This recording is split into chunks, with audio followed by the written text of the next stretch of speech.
후반부의 말씀 속에 이 요셉의 이야기가 주류를 이루고 있지만 그 속에 마치 조연처럼 틈틈이 등장하는 인물이 한 사람이 있습니다.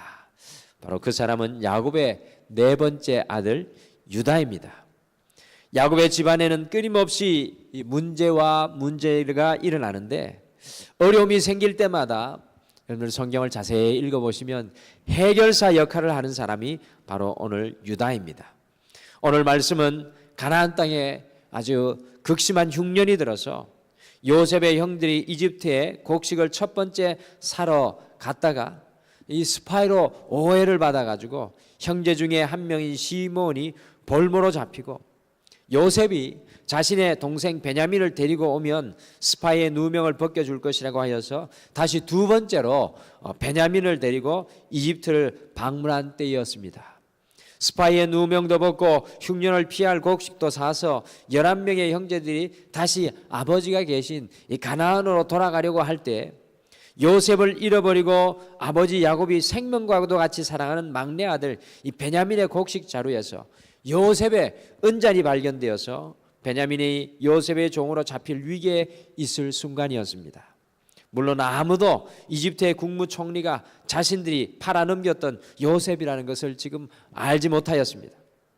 바로 그 순간에 말씀을 가만히 보시면 어김없이 다른 사람이 아니라 야곱의 넷째 아들 유다가 앞장서서 18절 말씀해 보시면 내 주의 귀에 한 말씀을 아뢰게 하옵소서라고 간청하고 있는 모습을 우리가 발견합니다. 결국 유다의 간청함에 감동을 받은 총리 요셉이 자신의 신분을 밝히고요, 형제들이 감격의 상복을 하게 되었습니다. 이 유다의 역할이 없었다면 야곱 집안은 공경에서 헤어나지 못했을지 않을까 생각이 됩니다. 유다는 집안이 어려운 일을 당할 때마다 이 결정적인 순간에 문제를 해결하는 역할을 해내는 것을 발견합니다. 유다는 요셉처럼 돋보이게 출세한 사람은 아니었지만 이 유다 지파를 통하여서 다윗 왕국이 건설되었고 유다 지파를 통하여서 예수님이 태어나셨습니다. 어떻게 보면 요셉이 받은 축복보다 유다의 축복이 더 큰 것을 발견합니다. 물론 하나님께서 유다를 특별하게 사용하기를 원하셨지만 그것과 더불어서 우리가 성경을 깊이 읽어보면 유다의 성품에는 아주 비범함이 숨어 있습니다. 이 유다의 성품에는 아주 특별함이 녹아 있습니다. 유다는 위기를 기회로 바꾸어내는 특별한 성품을 가지고 있었습니다. 그러기에 유다를 통해서 메시아가 탄생되는 놀라운 은혜를 잊게 되었던 것입니다.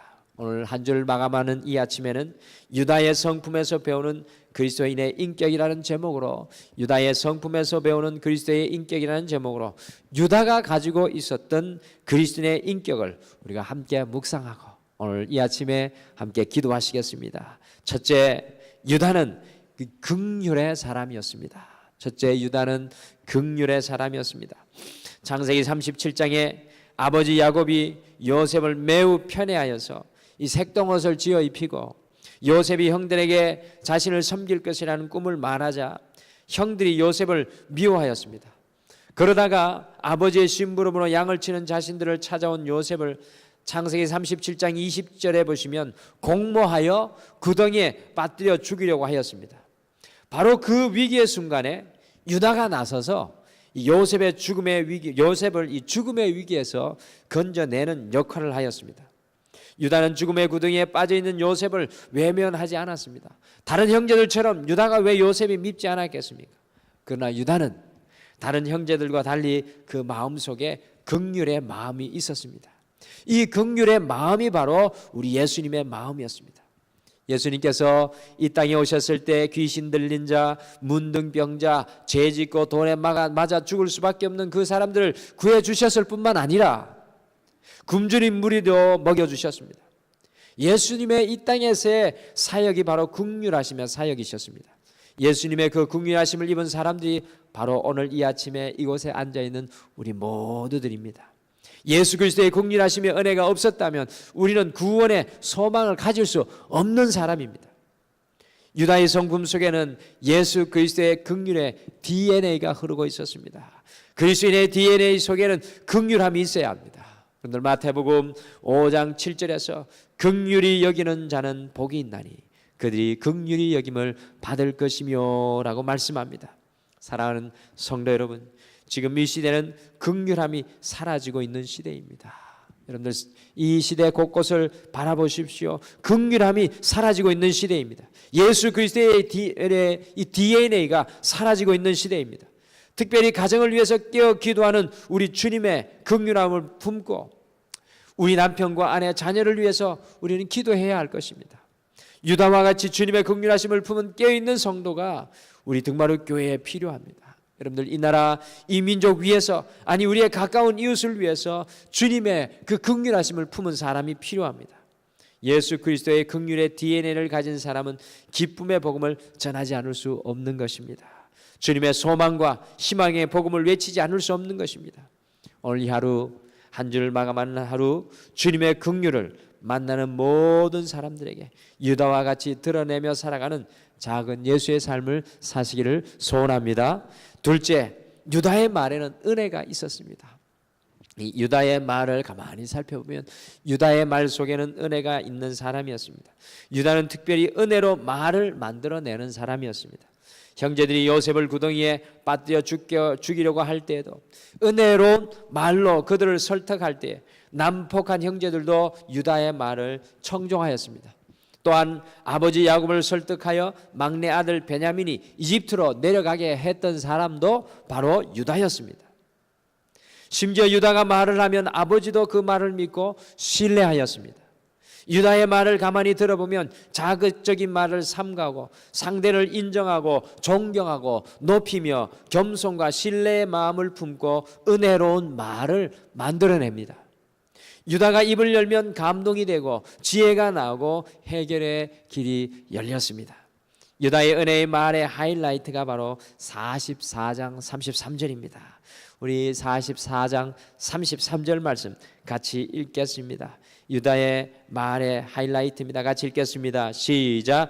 이제 주의 종으로 그 아이를 대신하여 머물러 있어 내 주의 종이 되게 하시고 그 아이는 그의 형제들과 함께 올려 보내소서. 이 말이 유다의 말입니다. 베냐민 대신에 자신이 종으로 남아 있겠다고 고백하는 유다의 말입니다. 결국 유다의 이 말로 인하여 45장 1절과 2절에 보시면 요셉이 대성통곡을 하게 되고 자신이 요셉인 것을 드러내고 형제들과 화해하게 되었습니다. 여러분들 신앙생활을 하면서 제일 먼저 바뀌어야 할 것이 바로 우리의 말입니다. 우리가 주님을 믿고 기도하는 사람이라면 우리의 은혜는 바로 우리의 말은 은혜의 말이 되어야 합니다. 그런데 신앙생활을 오래 하신 분들 중에서도 그 말이 바뀌지 않는 안타까운 분들이 참으로 많이 있습니다.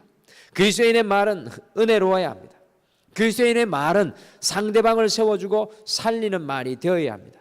그리스도인의 말은 부정의 말이 아니라 긍정이 되어야 하며 그리스도인의 말은 어두운 세상 속에서도 소망을 선포하는 말이 되어야 합니다. 온전한 그리스도인의 말은 능력과 확신이 풍겨 나와야 합니다.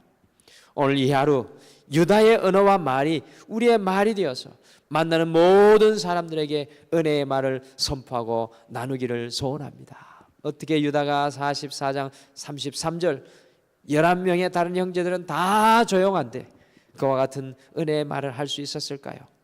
우리도 주님의 마음을 품고 이 은혜의 말을 전하는 오늘 이 하루가 되기를 축복합니다. 마지막으로 유다는 책임질 줄 아는 사람이었습니다. 44장 3절에서 보셨듯이 유다는 자신의 생명을 걸고 아버지의 소망인 베냐민을 살려내려 했습니다. 33절의 고백은 자신의 생명을 걸고 막내 아들 베냐민을 살려내려 했던 유다의 모습입니다. 다른 형제들은 이 어려운 상황 속에서 꿀먹은 벙어리와 같이 어찌할 줄 몰라 하였지만 맏형인 루벤조차도 아무 이야기를 하지 못했지만 유다는 자신이 책임지겠다는 자세로 나아갑니다. 유다의 이 모습 속에서도 예수님의 모습을 발견합니다. 인류의 죄악에 십자가를 지기 위해서 끝까지 감당하신 예수님의 모습이 유다의 DNA 속에 흐르고 있는 것입니다. 여러분들 중보기도의 비밀이 바로 이것이 아닐까 생각합니다. 책임을 느끼며 함께 기도하는 것이 바로 중보기도입니다. 여러분들 모세의 중보기도 기억하십니까? 모세가 중보기도할 때 심지어 생명책에서 자신의 이름을 지어달라고 할 정도로 이스라엘 백성들을 향한 그 큰 책임감으로 기도하였습니다. 우리나라가 지금 어려운 것은 책임지려고 하는 사람이 없기 때문인 것 같습니다. 우리나라의 교회들이 어려운 것도, 우리 가정이 어려운 것도 끝까지 책임지려고 하는 사람이 없기 때문입니다. 우리가 책임지고 두 무릎을 꿇는 바로 그 순간에 주님께서 감동하실 줄 믿습니다. 우리 가정 속에 우리가 무엇을 책임지고 엎드려야 합니까? 우리 교회 속에 우리가 무엇을 책임지고 주님께 간구해야 합니까? 이 나라와 이 민족을 위해서 우리가 무엇을 붙들고 기도해야 합니까? 가장 작은 십자가라도 우리의 어깨에 메고 예수님처럼 책임지는 삶을 오늘 이 하루도 살아가기를 소원합니다. 예수님 때문에 오늘 이 하루 우리가 책임져야 하는 일은 무엇일까요? 여러분들, 유다의 성품 속에 우리 예수님의 인격이 물씬 풍겨납니다. 여러분들, 당연히 돋보입니다. 유다는 긍휼의 사람이요 은혜로운 말의 사람이며 끝까지 십자가를 지고 나아가는 책임의 사람이었습니다. 오늘 이 하루 우리의 인격 속에 긍휼이 드러나고 우리의 입술 속에 은혜가 선포되며 우리의 삶 속에 다른 사람을 위해 십자가를 지는 우리 주 예수 그리스도의 인격이 드러나기를 간절히 소원합니다. 여러분들, 그러한 삶이 가능한 것은 오늘 이 새벽에 우리가 기도할 때 우리 안에 우리 주 예수 그리스도의 성령이 충만해야 될 줄 믿습니다. 여러분들, 오늘도 다시 한 번 더 우리 안에 주의 성령을 충만하게 채우는 이 새벽 되시기를 간절히 축복합니다. 다 같이 기도하시겠습니다. 여호와 하나님 아버지, 한 주를 마치며 이 토요일 새벽을 깨우게 하시고 한 주를 돌아보면서 우리의 삶 하나하나를 점검하게 하심을 감사합니다. 후회보다는 오늘 이 새벽에는 주님 앞에 우리가 감사하게 하시고 감사를 넘어서서 주님의 소원을 바라볼 수 있는 눈을 열어주실 뿐만 아니라 오늘 유다와 같이 긍휼의 사람이 되기를 소원하게 하시고 오늘 유다와 같이 책임지는 사람이 되게 하시고 오늘 유다와 같이 우리의 말과 언어가 우리의 삶 속에 하나님의 능력을 나타내는 도구가 되게 도와주시옵소서. 오늘 이 새벽에도 삶의 여러 가지 환경 속에서 여러 가지 기도의 제목으로 나가는 우리 성도님들의 기도를 도우시고 함께하여 주실 줄 믿고 예수님의 이름으로 기도드리옵나이다. 아멘. 하늘에 계신 우리 아버지여, 이름이 거룩히 여김을 받으시오며 나라가 임하옵시오며 뜻이 하늘에서 이루어진 것 같이 땅에서도 이루어지이다. 오늘 우리에게 일용할 양식을 주시옵고 우리가 우리에게 죄 지은 자를 사하여 준 것 같이 우리 죄를 사하여 주시옵고 우리를 시험에 들게 하지 마시옵고 다만 악에서 구하시옵소서. 나라와 권세와 영광이 아버지께 영원히 있사옵나이다. 아멘.